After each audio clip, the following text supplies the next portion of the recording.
All right, let's get started here. And so we finished up last time. We talked about the 21st day, which is the day that we are working on today, the end. So that's the end of the third week.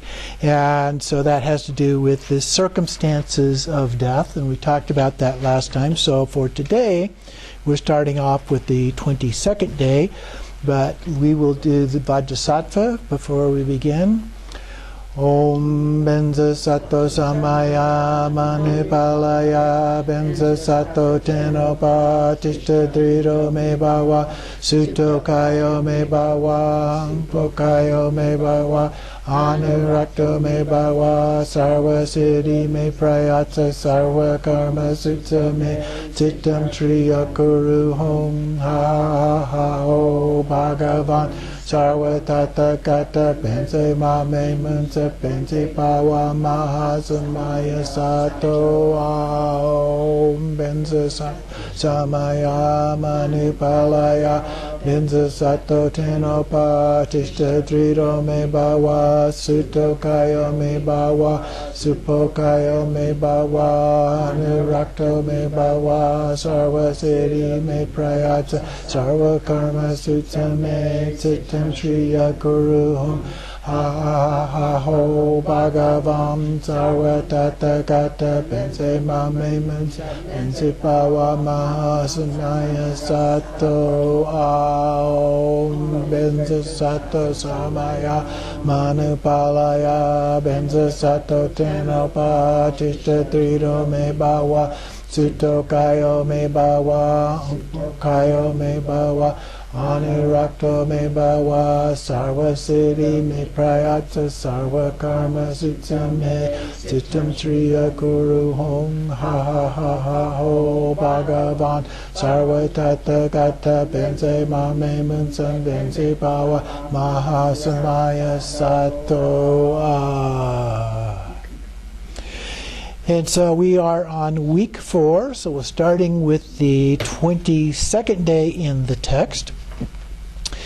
So this first meditation is on an intense awareness of impermanence. So we've had a number of things looking at impermanence, and this one looks at it in a slightly different way as a part of that. And so he talks in his teaching about more profound methods that remind yourself always of the impermanence of life. So even when we're walking, where we are staying, sleeping, your daily activities and so forth, you contemplate this so that it could be last time you were doing it. Okay, so as we go through, so you give several examples here. And as in each of the cases, we think about this may be the last time that we do this.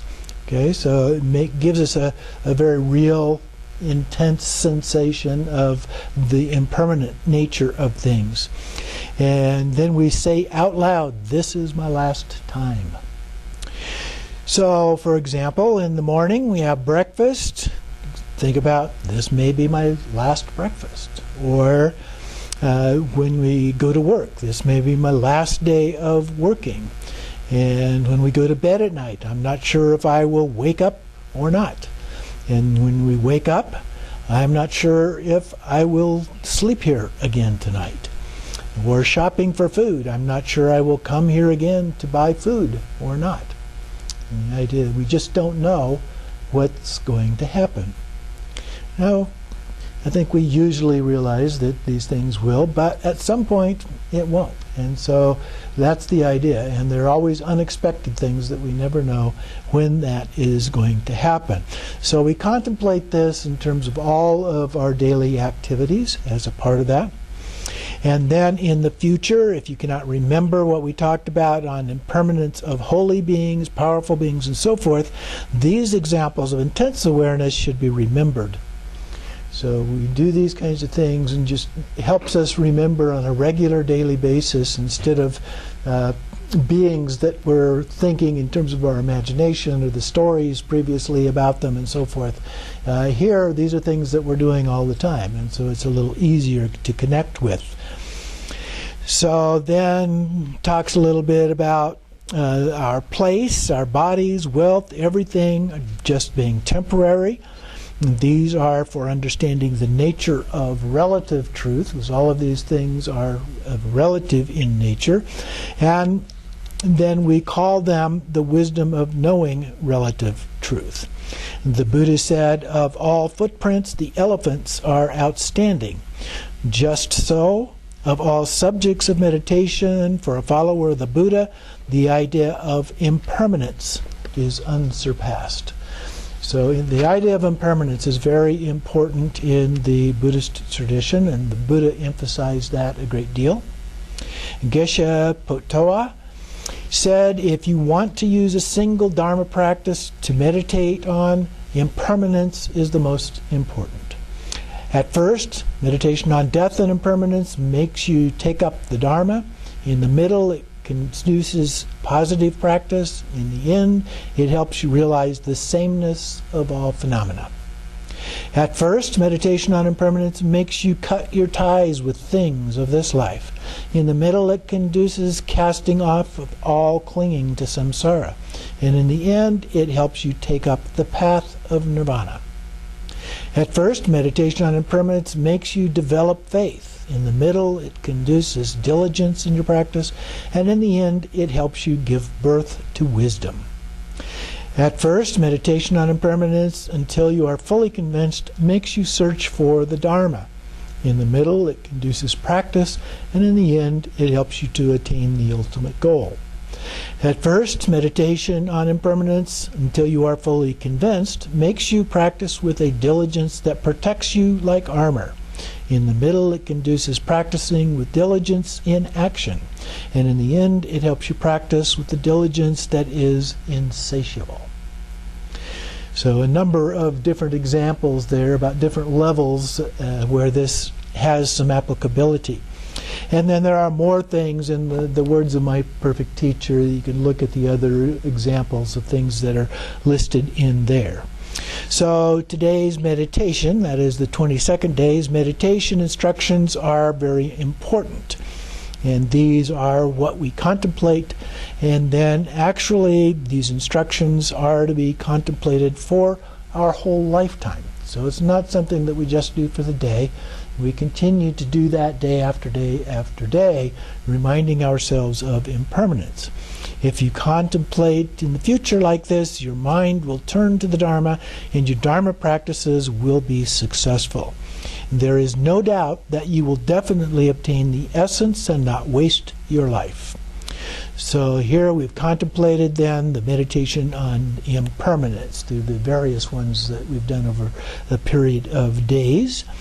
And then when we've done the one for the 22nd, of course, he doesn't list it here, but we rest our mind and then we dedicate the merit as we have previously. Then we go on to a series of 3, but here we're shifting the focus a little bit away from impermanence, having completed the various contemplations on that. So for the 23rd, 24th, and 25th days, after the preliminary practices, we begin with the instructions on the meditation of samsara as suffering. And here we contemplate with focus on this until you attain a clear understanding of that. And then samsara means cyclic existence, like turning a wheel. Or then he gives an example of a fly inside of a bottle. So if we put a fly inside the bottle and we put on the lid of the jar or seal it in some way, then the fly will zip around inside the bottle in various ways, occasionally arriving at the same place over and over again. And so the analogy here is that wherever it's going, it doesn't move outside. And therefore, it's just going to the same place over and over again. And same kind of thing happens in samsara. We're sometimes born in heaven, sometimes as a human, sometimes in a hell realm, or we become a hungry ghost, or sometimes we're born as dogs, then as a horse, and then back as a dog again, or a human, and then a hell realm, back as a dog. But we're always circulating samsara like the fly flying around in the bottle. So wherever we're born in samsara, we're never free from the sufferings. So that's the analogy that he gives here. Now he uses, in the words of my perfect teacher, Patrol Rinpoche, and in the teachings that are given here, a fairly literal approach to samsara and the different realms of samsara. Other teachers talk about samsara as being in our own mind. Particularly in Dzogchen we talk about that. And so the different afflictive emotions associated with each of those different realms is the key factor here. So in the hell realms it would be anger, and in the hungry ghost realm it would be greed, and so forth. And so what we're reborn with are those afflictive emotions over and over again. But in terms of physical manifestation, we're only really born either in a human realm or an animal realm. Those are the only physical manifestations of these various realms. But there are other forms of manifestations of these realms as well. But depending on how literal you take the teachings, or how metaphorically, let's say, that you take the teachings, you can see how it has applicability in all of those cases. And then he continues on, many people do not understand when we say samsara is suffering, especially somebody who has no disease, temporary good wealth, and good family. They think we don't have any suffering. We're living very well. But actually, this is a completely wrong view. We've understood that none of samsara is free from suffering. Whatever you have that's happy today, we'll always experience change in the future. And change is one of the sources of suffering. So maybe today we're happy, but tomorrow something else happens and we're no longer happy. We talk about happiness. Psychologists talk about two kinds of happiness. The happiness that tends to be very temporary, and it comes from things that are outside of us for the most part. And there's a form of happiness that comes from inside, which tends to be very long-lasting and has a sense of deep inner peace. And that's the kind of happiness that the Buddha was talking about. So that's the kind of thing that we're looking at. But here in this context, we're talking about samsara. That's those relative forms of happiness, those temporary forms of happiness. And so those things also change. They don't last. And so you will definitely go through the dying process one day when death approaches. Whatever caused you happiness before, all are like illusions. So they don't last.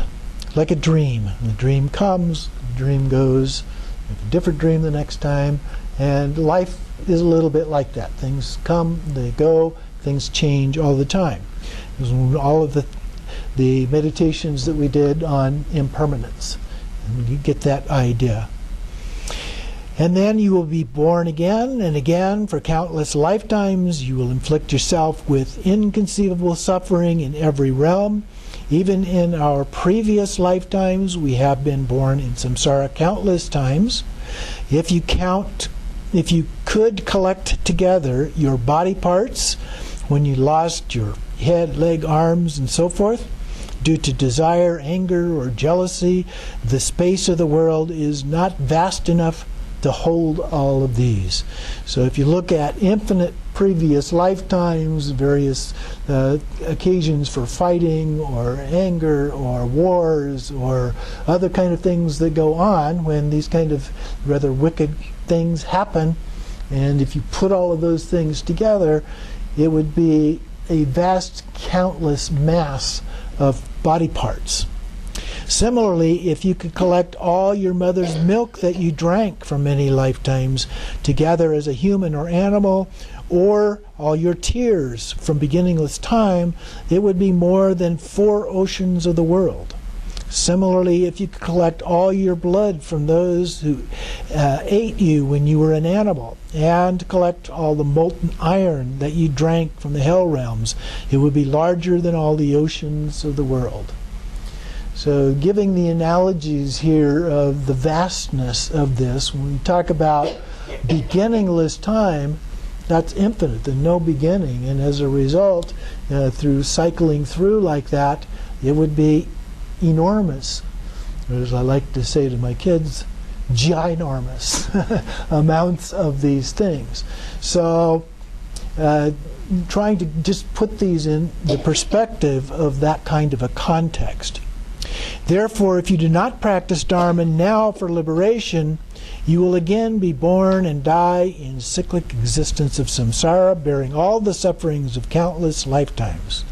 From now on, you should be steadfast in separating displays of phenomena from sufferings. Many people and animals are tormented for their body and skin, for sport and game. We should watch these. Whoa. We should watch these. Why? There is no more karma from watching. You're not doing, so you don't build additional karma from watching. But for us, it will create more understanding of samsara as suffering. So when you see these kind of things, you watch the news and you see horrific kinds of things going on, it is a reminder for us of the fact that this is samsara. These are the kind of things that go on in samsara. It doesn't cause us any more kinds of negative karma as a result of that watching, but it actually helps facilitate us understanding, learning, and being able then to take advantage of that to get out of samsara, to overcome that karma. So sometimes it gives you deeper imprints to help generate compassion and bodhicitta mind. Also, if you think if you do not practice Dharma in this lifetime, in the future, I can also have this kind of trouble. Okay? So those things that you're seeing on TV, and those things could happen to you at some point. And so if you don't do something about that. So it can increase your Dharma practice more strongly, and that is the point here. What we have said about meditating on samsara as suffering means to understand samsara as suffering. So if you can see suffering in samsara with your own eyes, it gives you more understanding about suffering in samsara. Particularly if you've got a fairly good life, things are pleasant, you're happy, things are going well, then it is helpful sometimes to look at these other kinds of things going on in the world and seeing how that it's different than what your life is at this point in time. And there are countless beings who are going through these various forms of sufferings. Even if you cannot watch how you accept it in the future if you received that same, how would you if you received that same kind of treatment? Okay? So putting yourself, it's like exchanging self with other and seeing how that would be for you if you were in that place. In addition, we are all Mahayana Buddhists and have professed bodhicitta. Therefore, we should create more bodhicitta through the profound methods like seeing the real suffering of others. Meditation on each realm's sufferings in detail will come in the following teaching. For these 3 days, meditate as much as you can about samsara and these general sufferings of samsara. Make a strong promise to yourself, in this lifetime I will definitely practice Dharma. I will liberate myself and all sentient beings from the ocean of suffering. And then you conclude by resting your mind and dedicating the merit, the same as before. So this one, looking at in general kind of things of the sufferings of samsara, and this is in our own human realm. So now in the teaching we move on to other specific realms to look at the sufferings by each of these realms. So on the 26th day, after the preliminary practices for the next few days, we will meditate on each realm's suffering in detail. So on the 26th day, we contemplate the sufferings of the 8 hot hell realms. So there's 8 hot hells. There's hot hells, cold hells, and a couple of others, but this one is focused on the hot hells. Emotionally, you might think of the hot hells and the cold hells in terms of the way people react. Remember, the afflictive emotion is anger, and some people just blow up when they get angry. Right? Their face turns red, they yell, they scream, they break things, and so forth. That's a hot hell. Other people go completely inside. They go close the door, they don't want to talk to anyone, don't want to be around anyone, anything like that. That's a cold hell. Okay, so there's a metaphorical way of seeing a connection there with the way that we live in samsara. So here he lists these 8 cold hells. The hot hells. Those are the reviving hell, the black line hell, the rounding up and crushing hell, the howling hell, the great howling hell, heating hell, intense heating hell, and the hell of ultimate torment. The sufferings in detail can be read in the words of my perfect teacher. And so that's on page 63. And if you want to follow along in the book, or it starts on that page, I thought we could just touch on a couple of the characteristics of each of these to give you a little bit more detailed understanding of what these terms refer to. So here the reviving hell is the first one, where we're motivated by hatred, we fight, there are inconceivable weapons, and they keep striking each other till everyone is slain. There's a voice from the sky then that says, revive! And so all of the dead beings come back once again, come back to life, and they start fighting all over again. And this goes on for a period of 500 years. Okay. The black line hell. Here, Yama's henchmen lay the victims out on the ground of a burning metal, and they cross-rule the bodies with black lines in various numbers, and then cut them up with burning saws over and over again. And this goes on for 1,000 years. Then we have the rounding up and crushing hell, where beings are thrown into vast mortars of iron the size of whole valleys, and then huge hammers of red-hot metal as big as Mount Meru pound their victims. Sometimes the mountains on either side of the valley turn into heads of stags, deer, goats, rams, and other animals that the hell beings have killed in their past lives, and the beasts butt against each other with their horns and spewing fire, and innumerable hell beings are drawn in there, are crushed to death. Lovely picture. Rather that not happen to me, thank you very much. And then this goes on for 2,000 years. Okay? Then the howling hell. The beings are roasted in buildings of red-hot metal for 4,000 years.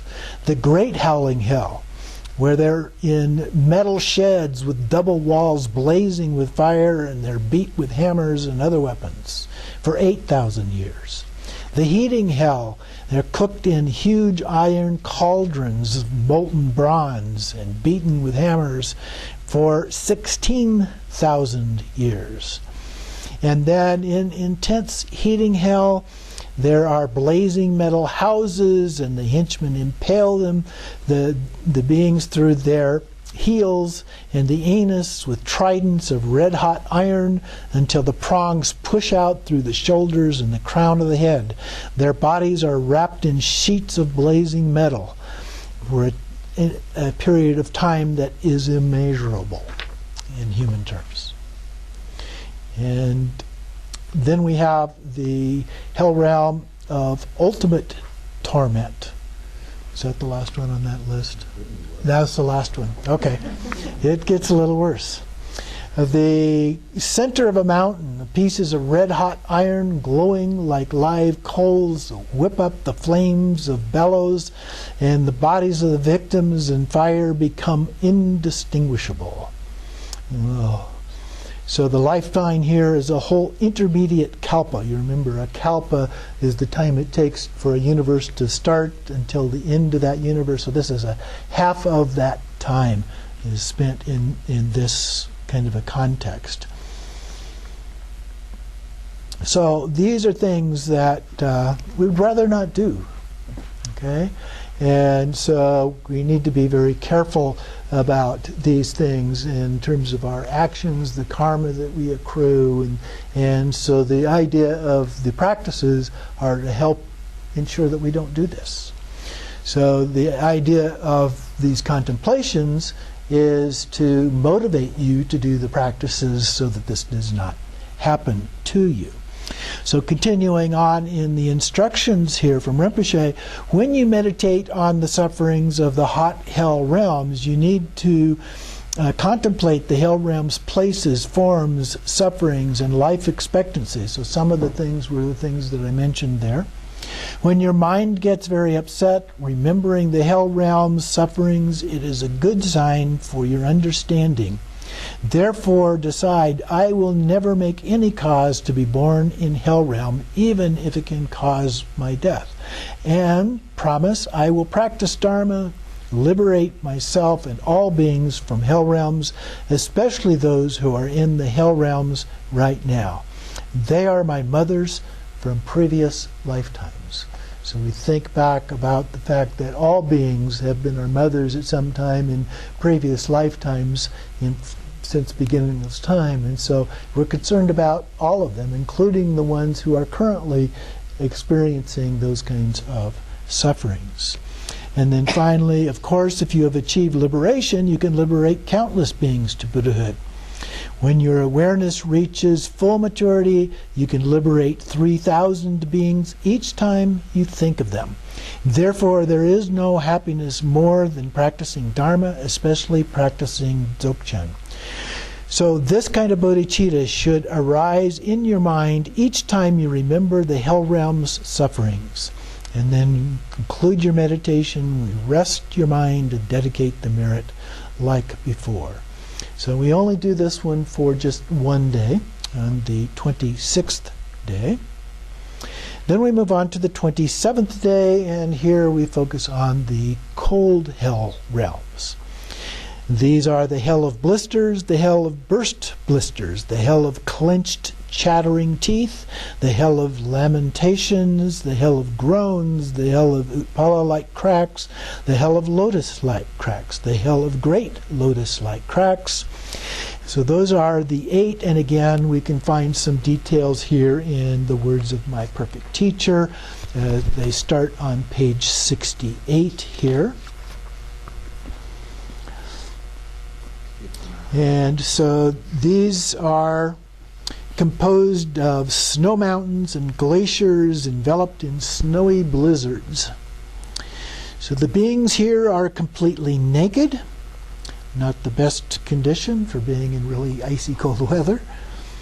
The hell of blisters makes blisters on our bodies. The hell of burst blisters burst them open. The hell of clenched teeth is so cold that our teeth chatter, they're clenched tight together. The hell of lamentations, the lamenting never ends. The hell of groans, their voices are cracked and long groans escape from their lips. The hell of Upala-like crack, the skin turns blue and splits into the 4 petal-like pieces. The hell of lotus-like cracks, the raw flesh becomes visible and split into 8 pieces. And then last, the hell of the great lotus-like cracks, the flesh turns dark red and splits into 1632 and innumerable pieces.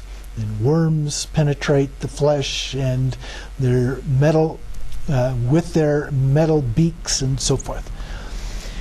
So again, these are things that we meditate about, we think about these, and how we don't want those things to happen, and use it as an incentive then for us to do the practice. So continuing on in the instructions from Rinpoche, we contemplate those 8 cold hell realms, the places, forms, sufferings, and life expectancy. Remind yourself again and again of those sufferings. After that, practice compassion and decide that you will practice Dharma correctly to liberate yourself and all sentient beings. Then you conclude your meditation and rest your mind and do the dedication as before. And then finally we have the 28th, so this is the last day of this particular realm of the week. So again, we start by doing our preliminary practices. Excuse me. And then the meditation is to contemplate on the sufferings of the ephemeral hell. The ephemeral hell means the sufferings can be inflicted by different forms and different places. So the neighboring hells are around a Vajra hell, so this includes the neighboring hells and the ephemeral hell, which we call the hell of ultimate torment. And then around the Vajra hell, in each of the 4 directions, are 5 things: a ditch of flaming embers, a marsh of rotting corpses, a plain of bristling weapons, a forest of trees with razor-edged leaves, and a hill of shamali trees, although when I looked this up, it was spelled with an L, shalmali trees. These are apparently an Indian silk cotton tree, but in this case they're made of iron. And then these appear 4 times around the Vajra hill, so each of the 4 cardinal directions. And then we can also read about these in the Words of My Perfect Teacher on page 69. So these ephemeral hells exist in all sorts of different locations, and the sufferings may vary considerably. So anything that we haven't covered in the other key areas kind of get thrown into the garbage pit of suffering here. So beings may be crushed between rocks, trapped inside stone, frozen in ice, cooked in boiling water, or burned in flames. The limbs may be chopped off. The bodies as objects are constantly put to use as mortars, brooms, pens, doors, pillars, hobs, and ropes, and so forth. So you can wind up in almost any kind of a form that can then be used as a part of that, creating your suffering. So there's a wide variety of things. There's some stories here. We won't go through the stories. They're a little bit longer than that. But just to give you an idea of what those are like as a part of this. And then Rinpoche concludes his instructions by saying the key point is to remind yourself of the suffering of the hell, practicing compassion toward the beings residing in them, and arousing bodhicitta for yourself and all sentient beings to be liberated from hell realms. When you conclude your meditation, rest your mind and do the dedication as before. So those are the instructions for this next week. A little bit tense. But that's the key point, is so that you can get the idea that suffering, particularly in some forms, because we tend to live in rather pleasant lives. And so by digging a little deeper into these other manifestations and things that we see on television and so forth, you can see how so many people are living in something very much like this in different parts of the world, with the earthquakes and the hurricanes and all of the other sorts of things, the wars and so forth that are going on, look a great deal like some of these things, rather horrific. And so we can reflect on that and the fact that we are very fortunate, and we can have deep compassion for these people and the suffering that they're going through, and wish them not to have that, as well as ourselves not to have that. And so we do the practices both for them and for ourselves, so that we don't have to suffer, so they don't have to suffer. And if we can attain enlightenment, then we can help benefit these other people as a part of that, or we can come back as bodhisattvas into this world or some other worldly realm and help other beings as a part of that. So that's the basic idea behind this, is as a motivation to help us really make a sincere commitment and really do the practices, make them a very important part of what we do in our lives. It's easy to find all kinds of other excuses in our lives and skip the practice. But it's very important that we make it a high priority and not skip the practice if at all possible. And even if it just means simply doing a mantra, or reciting a simple prayer, or just taking refuge, or something easy like that that doesn't take a lot of time, that's okay. Reflecting on impermanence, reflecting on any of the other forms of suffering in these teachings. Those are the kind of things that can be beneficial even if we're relatively short of time. But remember, even the great masters only had 24 hours every day of the week, and they were able to do it. You say, well, yeah, but they didn't have to do this, they didn't have to do that, they didn't have jobs, they didn't have this or that. Some of them actually did. Some of them did have jobs. Some of them did have families. And so it's not like Milarepa where he was just sitting in a cave all of the time, but they also had other things that they had to do oftentimes. And so there are ways that we can work it in. In the Dzogchen teachings, the idea is everything becomes meditation. So you can literally do that potentially 24/7, just like any other highly realized being, like any other Buddha, the Buddha that you have inside. And so that's the idea, is to be able to transcend the boundaries we set up for ourselves on, I don't have enough time, or I can't do this, or I can't do that. Yeah, you can. There are ways to do that. And so we're trying to create an incentive for working toward that and actually being able to do that.